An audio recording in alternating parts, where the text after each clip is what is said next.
أشهد أن لا إله إلا الله وحده لا شريك له وأشهد أن محمدا عبده ورسوله لا نبي بعده. اللهم صل على محمد وعلى آل محمد. أيها المسلمون رحمكم الله، اتقوا الله حق تقاته ولا تموتن إلا وأنتم مسلمون.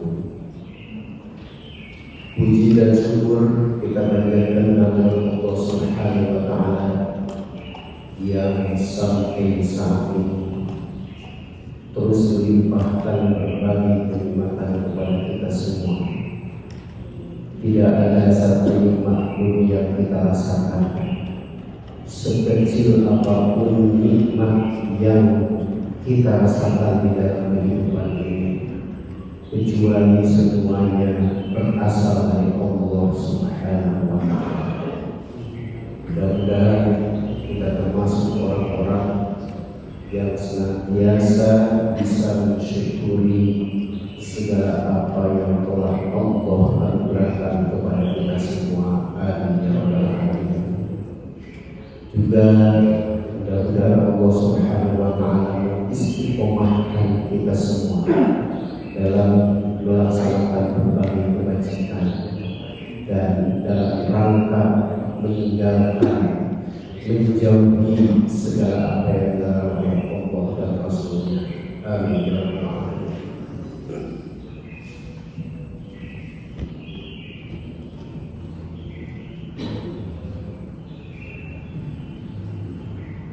Salawat dan salam semoga senantiasa dilimpahkan kepada junjungan kita Habibana wa Nabiyyana Muhammad sallallahu alaihi wasallam, kepada seluruh keluarganya, kepada seluruh sahabat tabi'in, atba'ut tabi'in, dan semoga kepada seluruh pengikutnya, termasuk pada hari nanti sampai hari akhir nanti, termasuk di dalamnya kita yang sekarang telah berada di masjid Fathul Ummah. Amin ya rabbal alamin. Hadirin wa hadirat rahimakumullah, kita akan melanjutkan kajian kita tentang akidah, dan kita sekarang masuk kepada bab isbatul yadaini lillahi ta'ala, dalil yang menjadi landasan tentang al-yadain, tentang yadun itu tangan asalnya, yadain kedua tangan Allah Subhanahu wa Ta'ala. Ma'asyiral muslimin wal muslimat rahimakumullah, Allah Subhanahu wa Ta'ala itu memiliki sifat kudrat. Kudrat itu artinya maha kuasa. Innallaha ala kulli syai'in qadir. Allah itu maha kuasa atas segala sesuatu.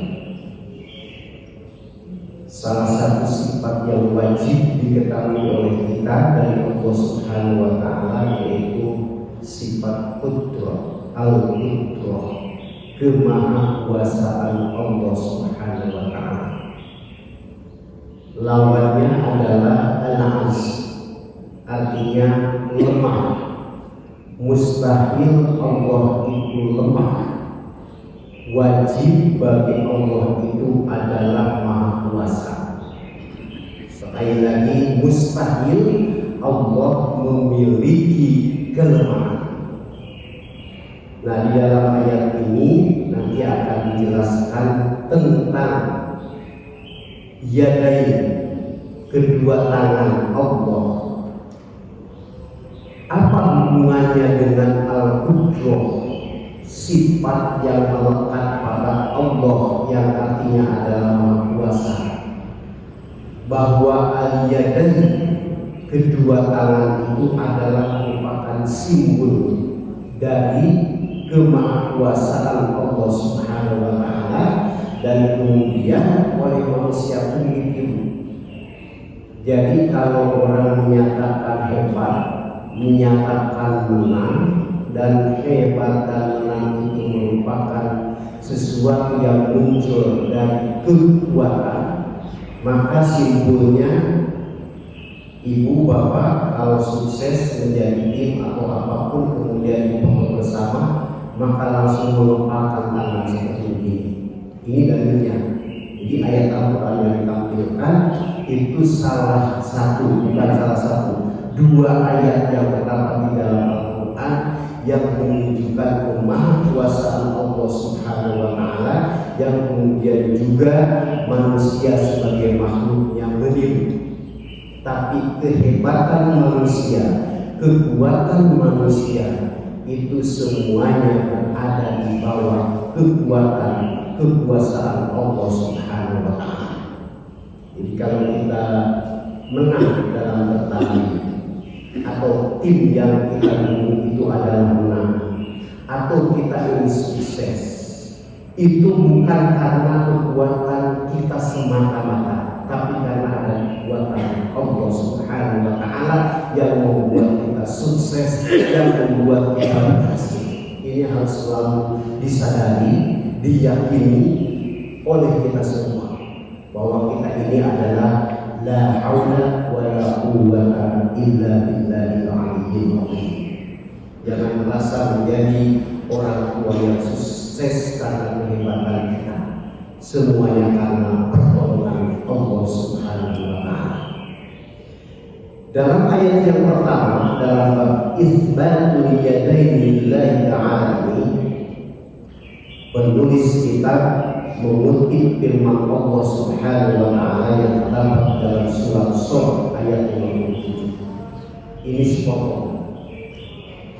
Jadi kalau kita ambil sepotong ini maknanya, tapi kita nanti akan bahas secara keseluruhan bagaimana hubungan ayat ini dengan ayat-ayat sebelumnya.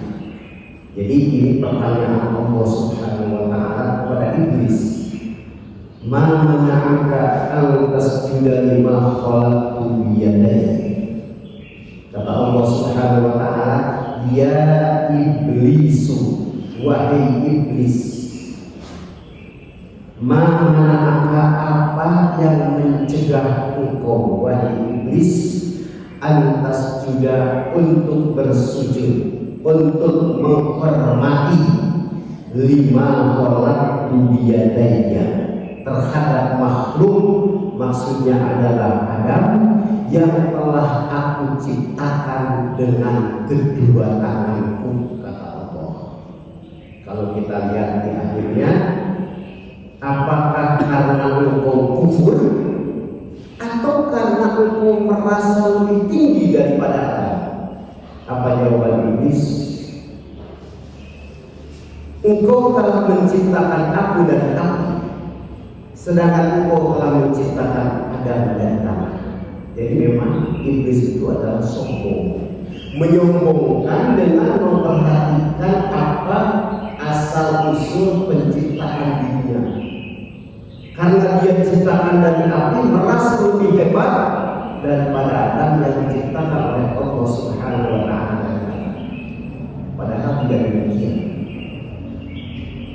Hadirin wa hadirat rahimakumullah, ma mana'aka an tasjuda lima khalaqtu biyadayya ini. Kita lihat ayat-ayat sebelumnya. Jadi Allah Subhanahu wa Ta'ala mendeskripsikan kepada makhluk-makhluk lainnya, terutama kepada malaikat dan jin, bahwa Allah itu sudah menciptakan Adam. Adam itu ciptaan dari tanah oleh Allah Subhanahu wa Ta'ala, dan dengan menggunakan kedua tangan Allah Subhanahu wa Ta'ala. Kemudian Allah Subhanahu wa Ta'ala menyuruh makhluk-makhluk Allah Subhanahu wa Ta'ala yang lain untuk memberikan penghormatan kepada Adam. Adam diciptakan oleh Allah, dan semua supaya menaruh hormat kepada Adam oleh Allah Subhanahu wa Ta'ala perintahkan. Semua makhluk Allah, semua malaikat terutama disebutkan di situ, itu bersujud, bukan sujud menyembah, tapi sujud memberikan penghormatan, melaksanakan perintah Allah Subhanahu wa taala, memberikan penghormatan kepada Adam. Malaikat semuanya memberikan penghormatan, illa iblis, kecuali iblis. Siapa iblis itu? Kita tengah membicarakan bahwa Allah itu Maha Kuasa, ya. Al-Qudrah, Qudrah. Allah Subhanahu wa taala itu Maha Kuasa. Kemudian iblis disuruh oleh Allah Subhanahu wa taala untuk bersujud, mereka tidak mau. Malaikat itu bersujud, iblis tidak mau. Iblis itu dalam Al-Quran digambarkan dia adalah para tokoh jin, gegeden jin, tapi ingkar terhadap Allah Subhanahu wa taala. Jadi jin itu ada level-levelnya, ada penguasa, ada rakyat, ada yang berilmu, ada yang pertengahan, ada yang bodoh, ada yang taat kepada Allah Subhanahu wa taala, ada yang biasa-biasa, ada yang membangkang terhadap Allah Subhanahu wa taala.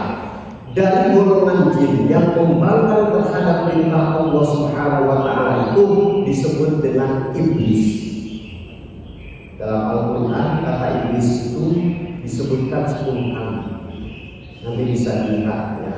Dan semuanya konteksnya itu adalah dalam rangka menjelaskan bahwa makhluk Allah yang bernama iblis ini adalah ingkar terhadap Allah Subhanahu wa taala. Iblis itu berasal dari bahasa Arab. Ablasa iblisu, kata dasarnya balasa.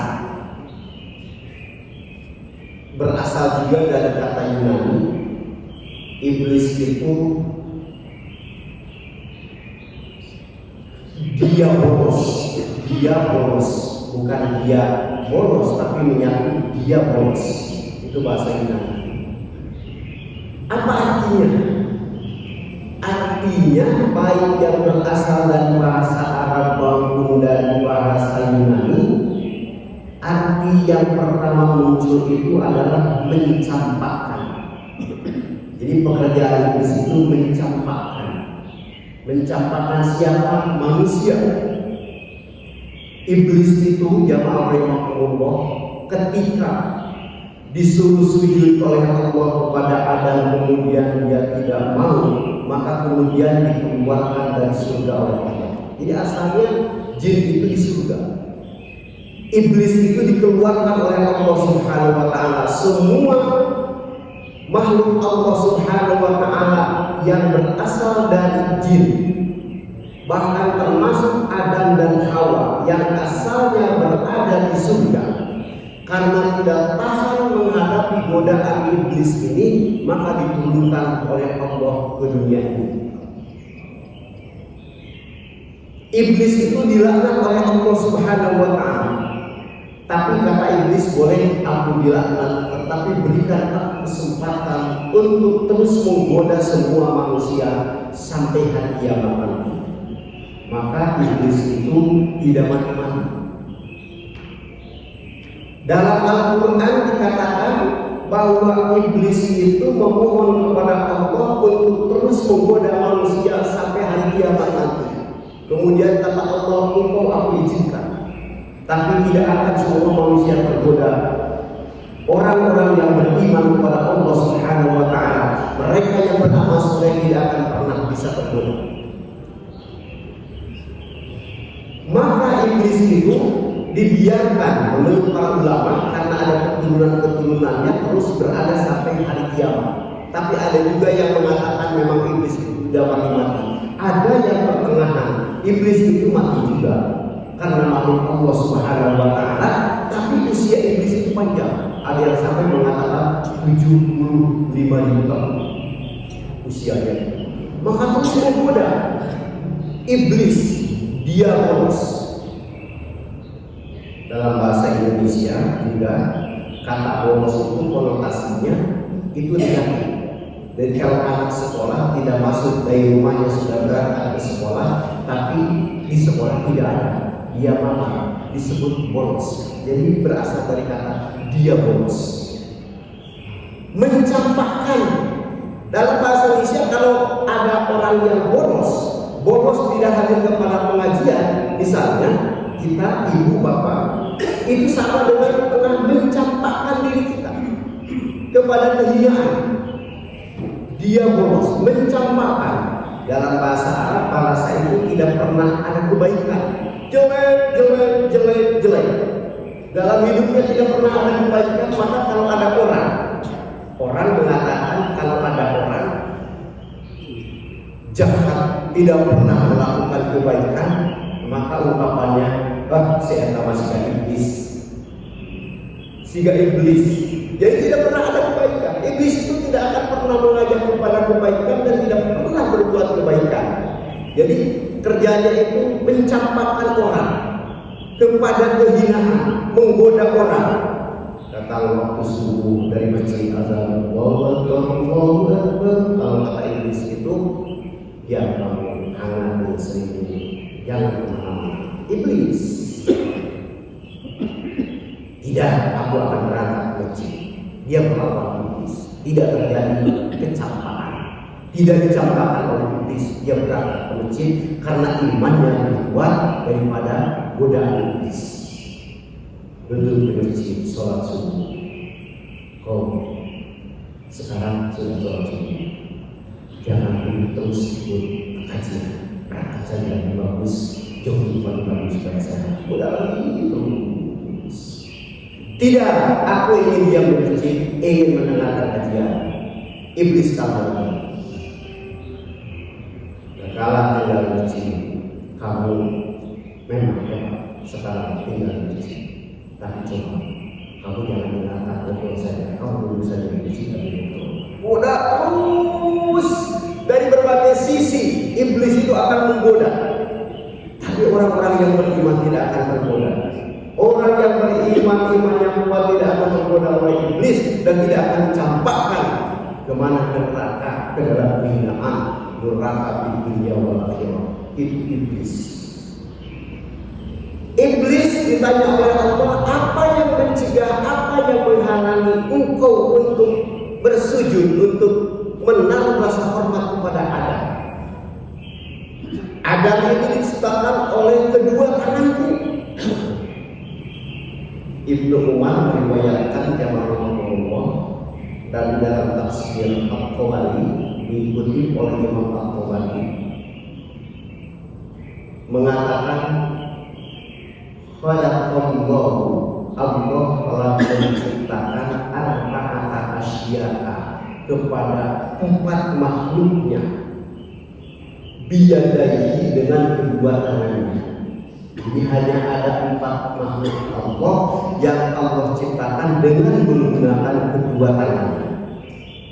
Jangan bayangkan kalau Allah menciptakan keempat makhluk ini dengan kedua tangannya, tangan kanan, tangan kiri, dan umpamakan seperti tangan kita.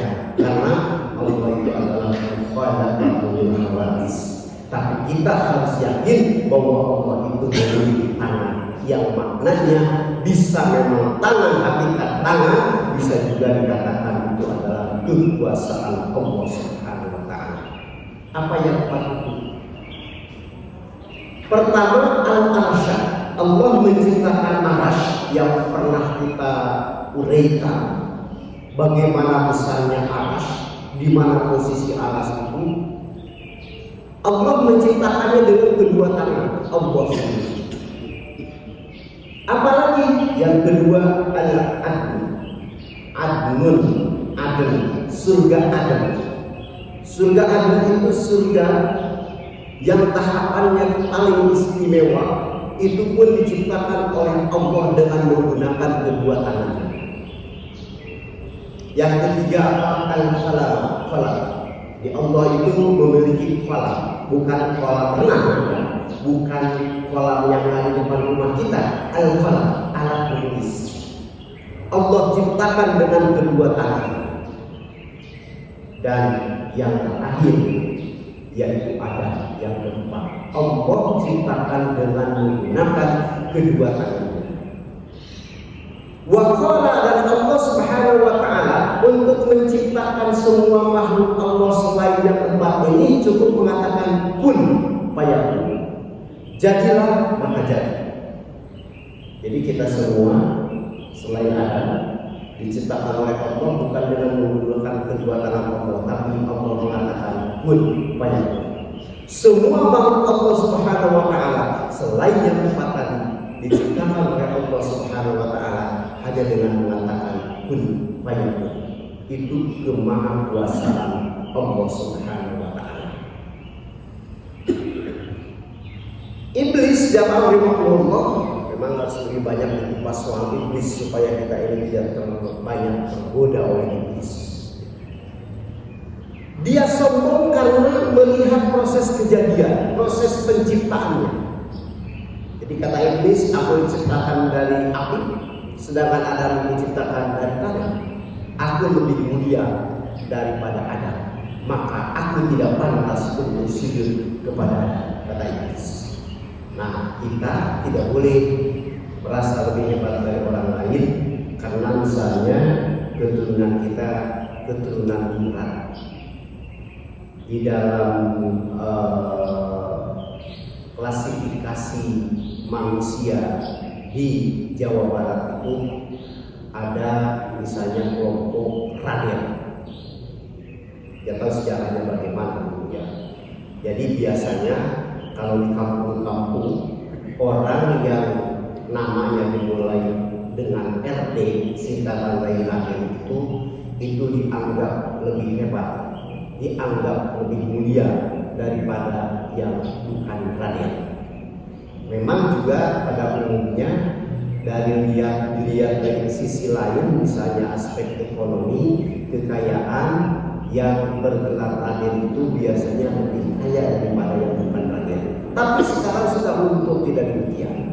Dan kalau ada di antara kita yang kebetulan memiliki garis keturunan seperti itu tidak bisa kita menjadi sombong. Seperti apa? Seperti iblis yang tidak mau hormat kepada Adam. Jamaah rahimahullah, jadi iblis itu selalu menggoda manusia untuk mencampakkan. Dan iblis merasa hebat bahwa nanti di dunia waktu diturunkan dari surga itu kami akan banyak menggoda. Allah Subhanahu wa taala pun memiliki kekuasaan, dan sudah pasti kekuasaan Allah Subhanahu wa taala itu lebih hebat daripada kekuatan iblis. Maka jamaah rahimahullah, manusia yang di dalam dirinya sudah ada akidah, tauhid, keyakinan terhadap keesaan Allah Subhanahu wa taala, dan meyakini seluruh sifat yang wajib ada pada Allah Subhanahu wa taala, dia akan diselamatkan oleh Allah Subhanahu wa taala. Yang membuat kita sekarang masuk ke masjid itu adalah Allah, karena kemahakuasaan Allah Subhanahu wa taala di dalam memerangi, di dalam mengatasi kehebatan kekuatan yang dimiliki oleh iblis sebagaimana mereka akui. Serahkan kepada Allah Subhanahu wa taala.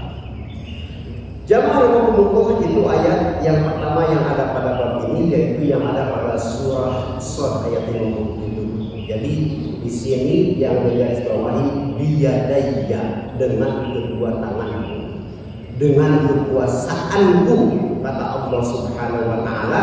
Dan memang merujuk kepada asar yang tadi dibacakan, yang menurut pendapat Ibnu Umar itu, jadi Allah menciptakan 4 jenis makhluknya dengan menggunakan kedua tangannya, dan yang lainnya diciptakan hanya dengan mengatakan kun fayakun, maka terjadi. Hadirin wa hadirat rahimakumullah, kita melangkah kepada ayat yang kedua. Ayat yang kedua, A'udzu billahi minasyaitonir rajim. Wa qalatul yahudu yadullahi maghlullah, ghullat aydihim wa lu'inu bima qalu, bal yadahu mabsuutatan yunfiqu kaifa yasha. Ini terdapat dalam surah Al-Maidah ayat 65. Wa qalatul yahud, dan orang-orang Yahudi berkata, Yadullahi, tangan Allah, maghlulatun, terbelenggu. Ghullat aydihim, tidak demikian sebenarnya, malah tangan mereka, tangan orang-orang yang beriman yang terbelenggu. Wa nu'imu, dan mereka dilaknat oleh Allah Subhanahu wa taala bima qalu, dikarenakan apa yang telah mereka katakan. Apa yang mereka katakan maksudnya yaitu yadullahi maghlulatun, tangan Allah terbelenggu. Kita akan jelaskan apa maksudnya. Bal yadahu, akan tetapi kedua tangan Allah Subhanahu wa taala mabsutatani, terbuka keduanya. Yu'tiku kaifa yasha, kedua tangannya itu berinfak, memberikan kebutuhan kepada makhluk-makhluknya, kaifa yasha, sebagaimana Allah sendiri kehendaki. Jamaah rahimahumullah, di dalam ayat ini, kalau kita lihat asbabun nuzul ayat ini, juga dilihat bagaimana ayat-ayat sebelumnya, ini adalah menjelaskan penghinaan orang-orang Yahudi terhadap Allah Subhanahu wa taala. Yadullahi maghlulatun, itu artinya tangan Allah terbelenggu. Apa maksud tangan Allah terbelenggu? Bahwa Allah itu dia bersifat pikir, bersifat korek, kata orang Sunda medit. Allah itu miskin, kata orang Yahudi. Kamilah yang kaya, kamilah yang dermawan. Maghlulatun, ini kata para mufassir. Dan memang dalam ayat lain pun Allah mengatakan wala tulqu bi aidikum ila tahluka, jangan menjerumuskan kedua tanganmu ila tahluka, kepada kehancuran. Maksudnya apa? Yaitu maghlulah, bersifat pikir, bersifat tidak mau memberi kepada orang lain. Kata orang Sunda, orang yang medit, orang yang korek, orang yang tidak pernah memberi, maghlulah. Ditiru oleh kita manusia. Jadi kalau ada menggambarkan orang yang kalau diminta infak tidak pernah memberi, kemudian diminta sedekah tidak pernah memberi, diminta untuk berwakaf tidak memberi. Kata orang yang sudah besar mengatakan, wah si etama dia bisa, sambil mengepalkan tangan, dia bisa. Tangannya terbelenggu, teberehan, tidak pernah mau memberi, kikir, korek. Hadirin wa hadirat rahimahumullah, mengatakan Allah maghlulatun, Allah itu tangannya terbelenggu, mengatakan Allah itu miskin, mengatakan Allah itu tidak pernah mau memberi, ini kalimat yang diucapkan oleh orang Yahudi menghina Allah Subhanahu wa taala. Apa akibatnya? Kata Allah, ghullat aydihim, justru tangan mereka yang terbelenggu, mereka lah yang pikir. Mereka tidak sadar bahwa apa yang ada pada mereka, ada pada orang Yahudi itu adalah pemberian. Dari siapa? Dari aku, kata Allah Subhanahu wa taala. Jadi jamaah Allah, apa yang ada pada makhluk Allah semuanya, bentuk kekayaan, bentuk penghormatan, kedudukan, itu adalah bersumber dari Allah Subhanahu wa taala. Kita pernah sekolah, kemudian lulus, naik lagi sekolah lagi, lulus, naik lagi sekolah, lulus, sampai ke perguruan tinggi dan sampai bergelar akademik. Itu adalah bukan karena kita hebat, tapi karena pemberian Allah Subhanahu wa taala. Jadi memang di dunia ini kalau diklasifikasikan berdasarkan agama dan agamanya itu agama samawi, maka yang paling sombong itu adalah orang-orang baik. Dalam surah Al-Fatihah kita selalu membaca di dalam sholat, dan Allah mengatakan ihdinas siratal mustaqim siratal ladzina an'amta 'alaihim ghairil maghdubi 'alaihim waladdallin. Al-maghdubi, yang dibenci oleh Allah Subhanahu wa taala itu siapa? Maksudnya adalah orang Yahudi.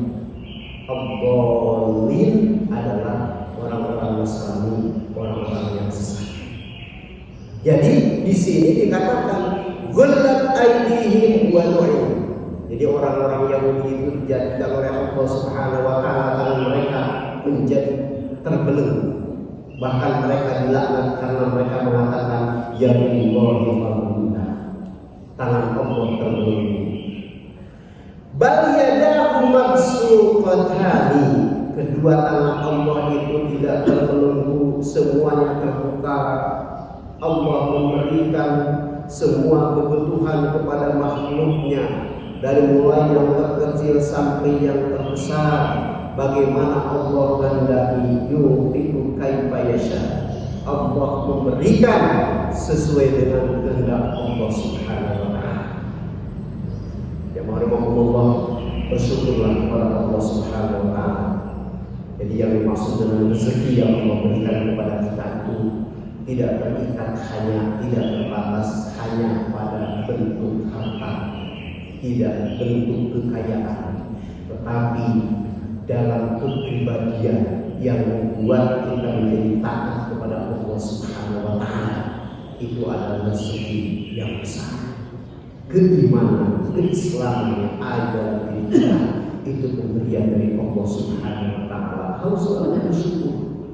Upayakan setiap sholat, setelah sholat fardu, kemudian kita melaksanakan sholat sunnah, itu merupakan ekspresi kita dalam mensyukuri nikmat yang Allah berikan kepada kita. Juga kita upayakan sering-seringlah melakukan sujud syukur. Baca oleh kita doa sekehendak kita. Sujud syukur yang mengekspresikan bahwa kita itu bersyukur kepada Allah Subhanahu wa taala karena Allah telah menciptakan kita semua dalam bentuk yang sempurna, kemudian menjadikan kita sebagai orang yang beriman kepada Allah, dan kemudian kita pun taat kepada Allah Subhanahu wa taala, melaksanakan berbagai kewajiban, kemudian juga menghindarkan diri dari berbagai kemaksiatan. Itu adalah bersumber dari kemahakuasaan Allah Subhanahu wa taala, kehendak Allah Subhanahu wa taala. Anak kita diciptakan oleh Allah dalam bentuk yang sempurna.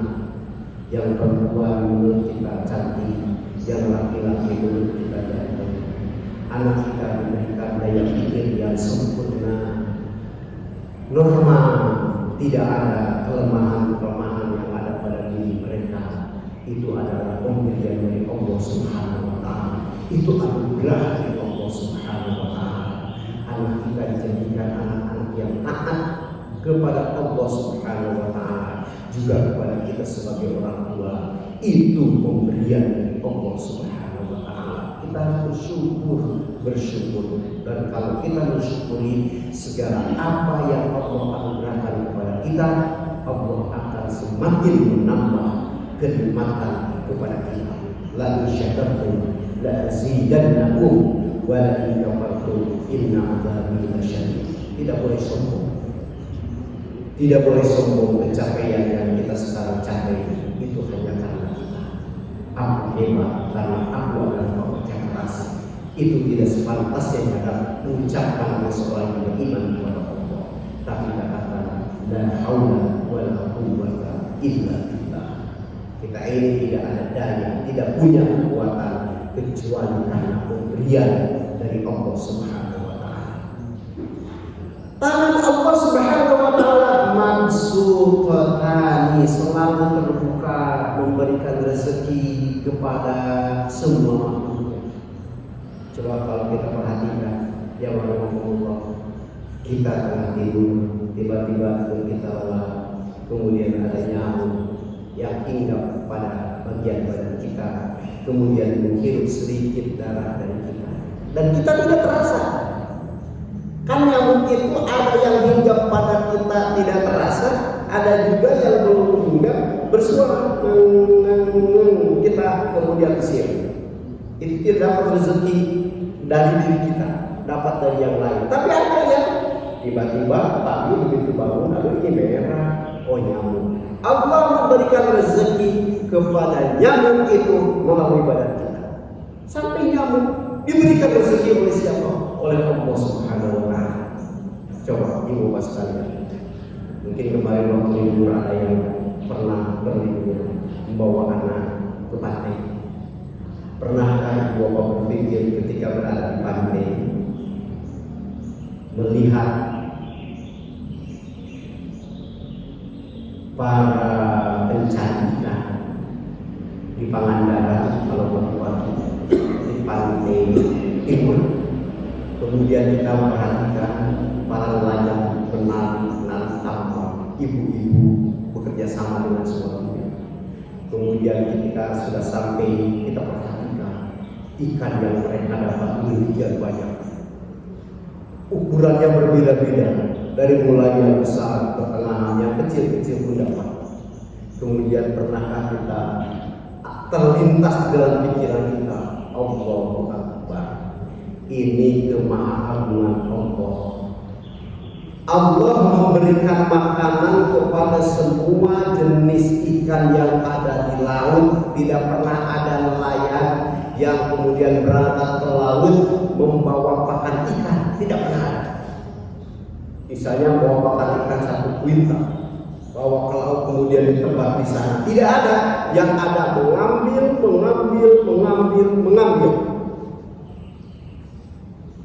Kita punya kolam kecil yang dibuat oleh kita atas pertolongan Allah Subhanahu wa Ta'ala, atau misalnya punya akuarium. Kemudian ikan itu oleh kita setiap hari dikasih makan, kasih makan, sehingga berkembang. Tiba-tiba kita dikasih uang misalnya keluar kota 2 minggu dan tidak ada yang memberikan makan kepada ikan itu. Allah melarang kita, Allah sudah memberikan petunjuk kepada kita.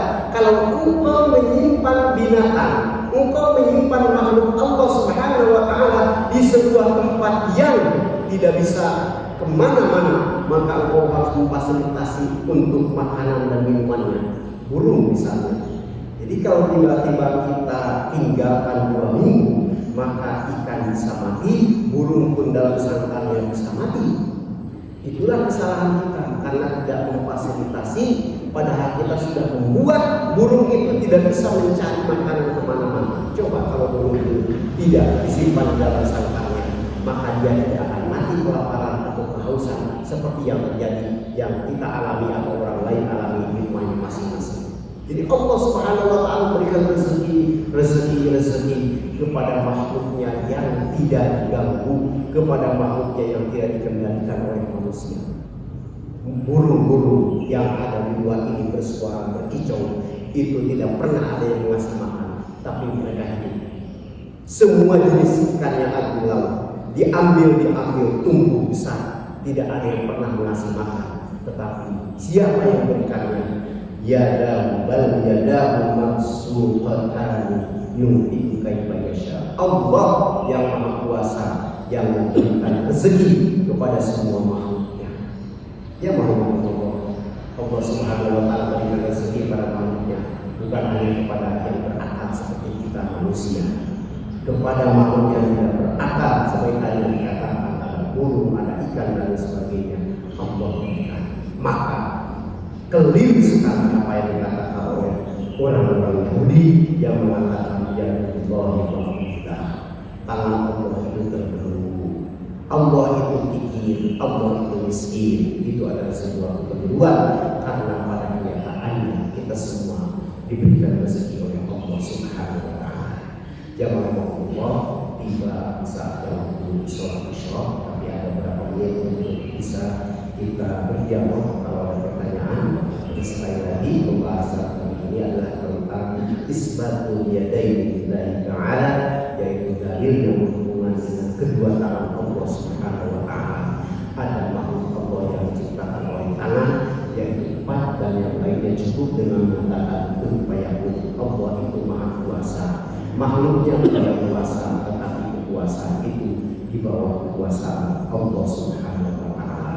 Allah itu tidak kikir, Allah itu tidak miskin, Allah itu derma, terus berderma, terus memberikan rezeki kepada makhluknya, dan Allah itu maha kaya, tidak pernah habis, tidak seperti yang dikatakan oleh orang Yahudi.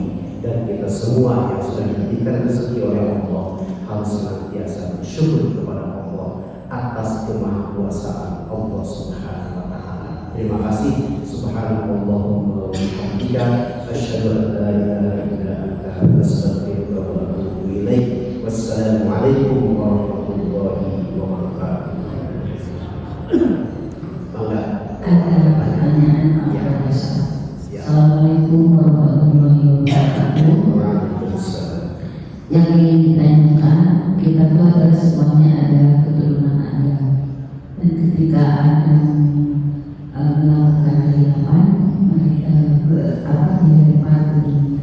Nah, apakah kita sebagai keturunan Adam ada harapan suatu ketika untuk kembali lagi ke surga dengan setelah perjalanan dunia, tapi ada harapankah itu untuk kembali lagi ke surga? Itu saja pertanyaan dari saya. Terima kasih. Wassalamualaikum warahmatullahi wabarakatuh. Waalaikumsalam warahmatullahi wabarakatuh. Pertanyaan luar biasa.